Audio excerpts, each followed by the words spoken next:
Thank you so much, Ambassador Mabhongo, BRICS Sherpa for South Africa.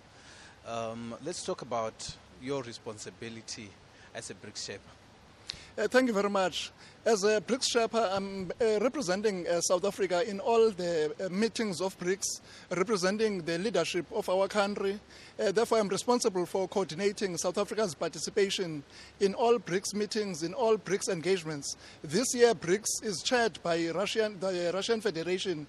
That is why now we're having this Sherpa meeting in Nizhny Novgorod in Russia to start preparing for the Ministers of Foreign Affairs who will be meeting tomorrow. And then later in the year, the summit of BRICS will be held in Kazan, here in the Russian Federation. Now, 5 new members have added. Let's talk about now the dynamics having new members now. Has the integration been seamless, smooth integration process? So far, we are very pleased with the participation of the new members.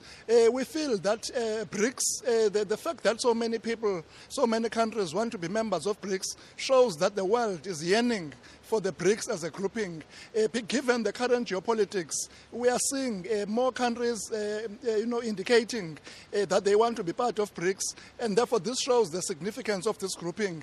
As a grouping of the Global South, to try to create a space and a voice for the countries of the South in the global system of governance. So in a nutshell, the new members are participating, they are active, but of course it will take time for them to integrate into all the structures of the BRICS. But so far we are pleased with the progress. Saudi Arabia has a member fully now? Not yet. We are still waiting for a final confirmation of the Saudi Arabia membership of BRICS. However, as you may realize, they have been invited under the Russian presidency to all the meetings. Even here in this Sherpa meeting, Saudi Arabia is here as an observer. But we are still waiting to hear from them on their final take on the membership question. Now, on peace and security issues, one of the subject issues, one of the agenda items as well, but also some of the issues that Russia would like to also put on the table throughout its chairship as well. Specifically, is that being discussed as far as the issue of Russia and Ukraine specifically, or just broadly issues of peace and security for all the members? We're talking about peace and security broadly. It is important for a grouping like BRICS to reflect on peace and security in the world.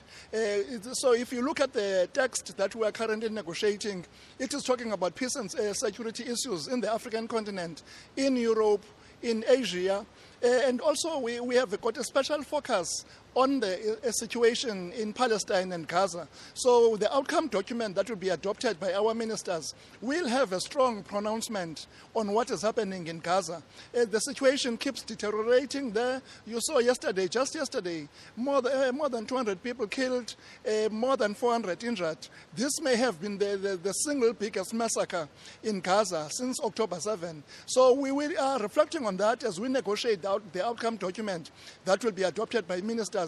It will certainly pronounce on that, but it is also speaking to some of the conflict situations in our own continent. So you will see in the document there are strong references to the situations in Sudan, in Mozambique, in the DRC, and in other parts of our continent. So yes, BRICS is quite an important platform to address issues of peace and security. Now, issues of self-determination and protection of sovereignty for other countries now. Are you finding each other as BRICS members as far as the issue of Western Sahara, Palestine, you mentioned as well? How are the dynamics there? We are finding unity around the principles and purposes of the UN Charter, around international law. So there is no one in the BRICS grouping that is against our pronouncements on the need to respect the UN Charter and its purposes and principles, on the need to respect international law, international humanitarian law, human rights. So these are all elements of the text that we are negotiating that will be adopted supported by our ministers. There is unanimity on those issues. We are also talking about Western Sahara. This is a very important element and subject for South Africa. So South Africa in the negotiations, we've been insisting that we have as BRICS to pronounce on Western Sahara. As you remember, the Johannesburg II conference, a summit that was held back at home in August last year, did pronounce on Western Sahara. So therefore we are trying to build on what BRICS has already spoken about. So yes, as a grouping of the global south and emerging markets, BRICS has got to show solidarity with all people that are still under oppression, who have not yet achieved their self-determination. One of the issues that also came out from even last year was the issue of utilization of local currencies as well, as far as trade is concerned among BRICS members. Is that ongoing, even under the Russian Federation chairship? That was one of the mandates that was given to our finance ministers by the heads of state in Johannesburg, that our ministers of finance must look into the issue of the payment systems and how we can work together amongst ourselves as BRICS to ensure that we use local currencies. So our finance ministers are looking into this, and they will report in the summit in Kazan at the end of this year on what they have done since they were given the mandate by our heads of state in Johannesburg. And then, I mean, let's conclude. As BRICS Sherpa, what are some of the issues that South Africa is really leading with as far as BRICS is concerned this year?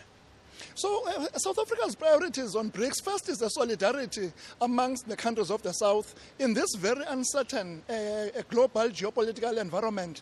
It's important that countries of the South must come together. Secondly, from a South African perspective, the BRICS as a grouping should contribute to the strengthening of multilateralism. So if you look at all the challenges that the world is facing today, whether it is peace and security, climate change, sustainable development, we need a strong multilateralism. So this is a priority for South Africa. Thirdly, the issue of the reform of the international system of global governance is a big priority for South Africa. So we want to use a platform like BRICS to make sure that we can mobilize support for the reform of global governance. So fortunately here we're working with like-minded countries who see this from the same perspective. Fourthly, the whole question of the 2030 agenda for sustainable development is key. We are now 6 years before 2030, and it is important that we marshal all our resources as the members of BRICS, but as the international community broadly, to make sure that we can give a push to the 2030 agenda and the SDGs during the next 6 years. So in a nutshell, those are some of the key priorities that South Africa is pursuing in the context of BRICS. Ambassador Xolisa Mabhongo, thank you so much for your time speaking to us here in Nizhny Novgorod in Russia. Really a pleasure for you to join us on Ubuntu Radio. Thank you very much, and thank you very much to the listeners.